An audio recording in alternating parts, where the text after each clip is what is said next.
नमस्कार दोस्तों, आप सुन रहे हैं रेडियो न्यूज़। देश और दुनिया की ताज़ा तरीन खबरें तेज रफ्तार में बिना रुके। आज की बड़ी हलचल।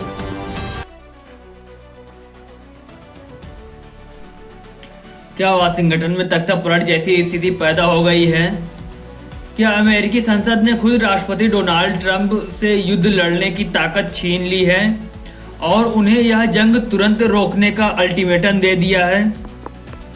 जी हाँ दोस्तों, अमेरिकी संसद यानी हाउस ऑफ रिप्रेजेंटेटिव्स में ट्रंप की अपनी ही पार्टी के सांसदों ने बगावत कर दी है और ट्रंप के इस अवैध और अराजक युद्ध को रोकने के लिए वार पावर्स रिजोल्यूशन पास कर दिया है। लेकिन कहानी यहीं खत्म नहीं होती। कल रात कुवैत और बहरीन के अमेरिकी ठिकानों पर ईरान ने जो मिसाइलें दागी थी उसकी हकीकत अब सामने आ गई है। अमेरिका जिसे सफल इंटरसेप्शन कह रहा था, वहां अब भारी तबाही और नुकसान की खबर है। खुद ट्रंप बैकफुट पर आ गए हैं और कह रहे हैं कि ईरान ने सिर्फ अपना बदला लिया है। आखिर इस महातनाव के बीच ट्रंप ओवल ऑफिस में बैठकर ईरान के परमाणु यूरेनियम को लूटने का कौन सा प्लान बना रहे हैं? आज के इस स्पेशल रिपोर्ट में हम आपको अमेरिका और ईरान के बीच चल रहे इस खूनी खेल की पूरी इनसाइड क्रोनोलॉजी बताएंगे। तो दोस्तों, वीडियो में अंत तक बने रहिएगा। चलिए शुरू करते हैं। सबसे पहले समझिए कि कल रात जो मिसाइलें चली उसका असली ट्रिगर क्या था। ईरानी अधिकारियों ने आधिकारिक तौर पर साफ कर दिया है कि जंग की शुरुआत कल रात खुद अमेरिकियों ने की थी। अमेरिकी सेना ने ईरान के दो बड़े ठिकानों को निशाना बनाया। पहला स्ट्रेट ऑफ हॉर्मुज में ईरान का एक कमर्शियल तेल टैंकर और दूसरा ईरान के कश्म आइलैंड पर मौजूद उनका एक कम्युनिकेशन रडार। ईरान ने साफ कह दिया है कि वह अपने देश की रक्षा के लिए किसी भी हद तक जाएगा। जैसे ही अमेरिका ने उनके रडार को उड़ाया, ईरान ने तुरंत पलटवार करते हुए बहरीन में मौजूद अमेरिकी नौसेना के 5वें बेड़े और कुवैत में अमेरिकी एयरबेस पर बैलिस्टिक मिसाइलें दाग दी।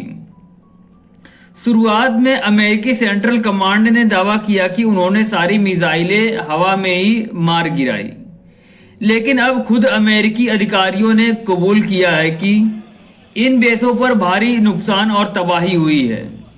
लेकिन इस जंग के बीच डोनाल्ड ट्रंप के लिए सबसे बड़ा झटका उनके अपने ही घर यानी वाशिंगटन से आया है। रॉयटर्स की ताज़ा रिपोर्ट के मुताबिक अमेरिकी संसद ने ट्रंप के युद्ध लड़ने के पंख काट दिए हैं। संसद ने 215 बनाम 208 वोटों से एक ऐतिहासिक वार पावर्स रिजोल्यूशन पास किया है। सबसे बड़ी बात यह है कि ट्रंप की रिपब्लिकन पार्टी के 4 सांसदों ने अपनी ही पार्टी से बगावत करके डेमोक्रेट्स का साथ दिया।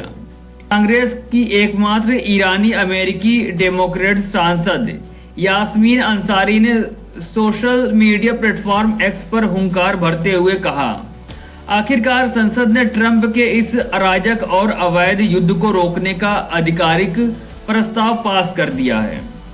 युद्ध की घोषणा करने का अधिकार सिर्फ संसद के पास है, राष्ट्रपति के पास नहीं। ट्रंप इस जंग को तुरंत रोकें। अमेरिकी सीनेट से भी ऐसा ही प्रस्ताव पास हो चुका है, यानी अब कानूनी तौर पर ट्रंप बिना सांसद की मर्जी से ईरान पर बड़ा हमला नहीं कर सकते। अपनी ही संसद में घिरने के बाद डोनाल्ड ट्रंप का सुर अचानक बदल गया है। ट्रंप अब कह रहे हैं कि ईरान के साथ बातचीत बहुत अच्छी चल रही है और मुमकिन है कि इसी वीकेंड शनिवार या रविवार तक दोनों देशों के बीच एक बड़ी महा डील साइन हो जाए। ट्रंप ने तो यहाँ तक कह दिया कि वह इस डील के लिए ईरान के सुप्रीम लीडर से भी बात करने को तैयार है। जब पत्रकारों ने कुवैत में हुए नुकसान पर सवाल पूछा तो ट्रंप ने ईरान का बचाव करते हुए कहा कि अमेरिका ने ईरान को बहुत बुरी तरह उकसाया था, इसलिए ईरान ने सिर्फ जवाबी कार्रवाई की है ट्रंप ने वादा किया है कि डील साइन होते ही स्ट्रेट ऑफ हॉर्मुज को तुरंत व्यापार के लिए खोल दिया जाएगा, लेकिन ट्रंप की नीयत में अभी भी खोट है। जब उनसे ईरान के संवर्धित यूरेनियम के बारे में पूछा गया तो ट्रंप ने ओवल ऑफिस में बैठकर खुलेआम कहा, मैं उस यूरेनियम को हासिल करना चाहता हूं।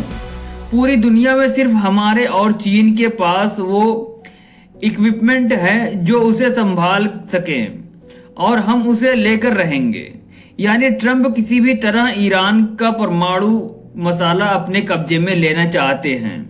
तो दोस्तों, लब्बुलबाब यह है कि मिडिल ईस्ट की ये जंग अब एक बेहद दिलचस्प मोड़ पर आ गई है।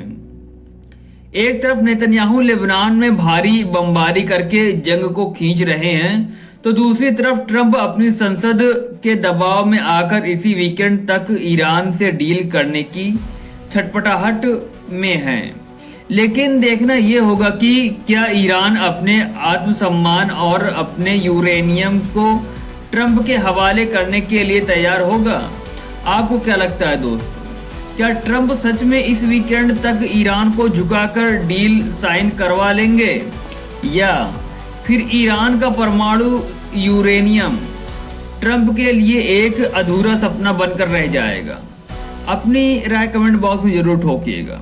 अगर आपको हमारा ये इंटरनेशनल जियोपॉलिटिकल एनालिसिस पसंद आया तो वीडियो को लाइक कीजिए, शेयर कीजिएगा दोस्तों के साथ, और हमारे चैनल को सब्सक्राइब करना बिल्कुल भी ना भूलिएगा।